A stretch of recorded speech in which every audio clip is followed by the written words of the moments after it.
Oromoon marti kan dhaabasaa jaallatu, kan Oromiyaa jaallatu, qarshii tokko guyyaatti dhaabasaatii haa herregu. Qarshii tokko guyyaatti. Oromoo ko, Oromoo ko, Oromoo ko, Oromoo. Kambayini kan kee galaana. Qabsoo hundee danda'amne milkee waliin yaana. Oromooni walumaa gaba dhaba keetii firkoonsimaa. Kan ittiin nu qoramne, kan ittiin nu miidhamne, inni hundee saaganama.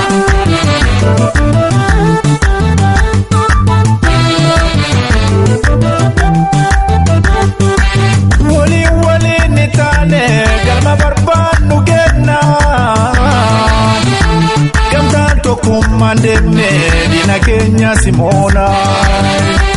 Kaleessi har'aan ta'u har'aasi galee miti. Karaa fagoo kan dhufne bu'aa baay'ee argineeti maaloo.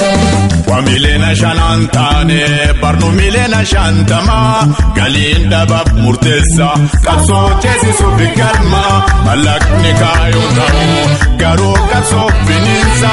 Namni keenya galee cimoo qaba Oromoon hime jabeessa.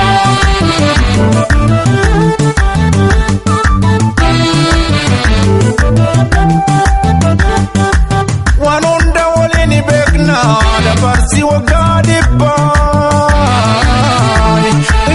Yoom birrii tokko naagalchaa jedhamu namni dhumee qooda hojjaa birrii tokko beekuu dabalatummaa Oromoo digna galaan jedhu. Nageenya Oromoonis kan keenya.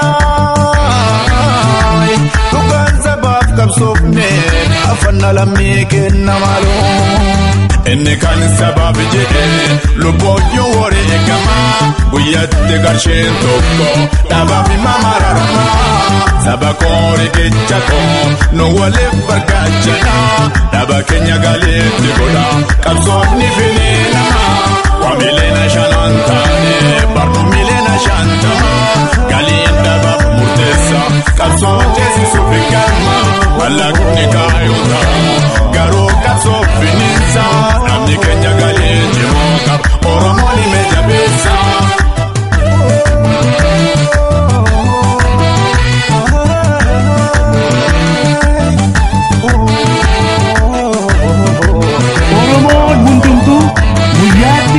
Qarshii tokko dhaabasaatii haa herregu. Kayoo waliif jenne waan meeqataa mataane. Silaa qabeenya miti lubbuyyuu waree qabne maaloo. Amma kayoo nama kan gama hundaan sochoonu.